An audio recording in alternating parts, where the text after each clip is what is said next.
Hey, it's Reverend Ahmondra, and I'm coming to you from my favorite place, the beach.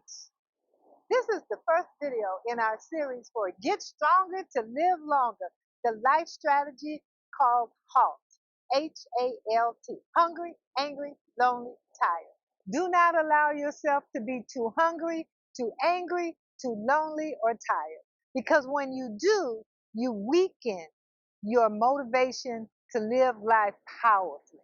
Today we're going to be talking about the subject of hunger.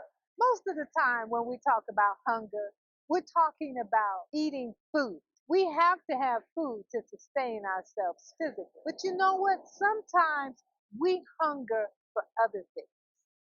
We can actually be hungry for connect. We can actually be hungry for love. So when we are hungering for something in our life, not just food, but those emotional hungers that we have to stop and look at what it is that we are desiring. Or, like back in the day, when people would say, what's eating you, meaning, what are you allowing to consume you? Because when we eat food, that's what we do. We consume substance. But if something's eating on you, they are consuming your energy. They're consuming your spiritual connection. So when I say hunger in this aspect, don't allow yourself to get too hungry.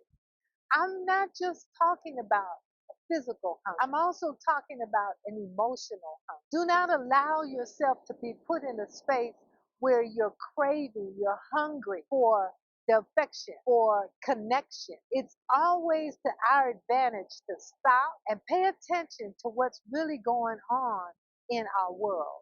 For many years, I lived with unspoken grief and guilt. At a young age, I had my best friend murdered. We never found out who murdered. And this was the person I had grown up with since I was 6 years old.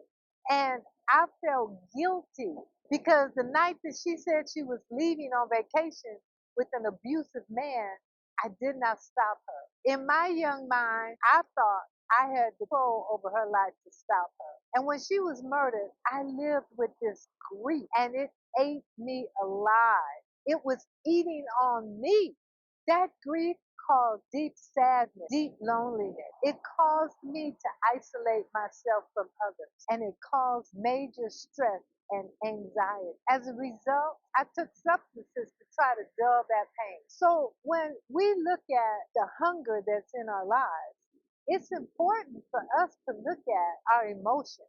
Now let's talk about food, because many times we eat thinking that we're hungry, but we're not. We're not hungry physically.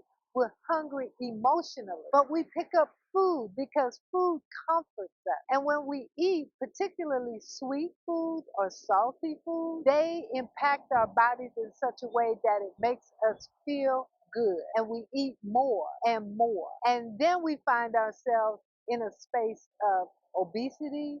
We find ourselves in a space with certain illness, all because we were eating because we were hungry, but not for food. So when I say, do not allow yourself to get too hungry, I'm simply saying, look into your world and actually get serious about what it is that is eating on you, or what it is you are trying to eat away. Because sometimes we try to eat our feelings away, and sometimes our feelings are eating on us. But it's all around that same idea of hunger. So remember, the way to move forward and be motivated and not have yourself be in a state of illness and sadness is to halt certain behaviors. So today, take a close look in your life and see if hunger is in there.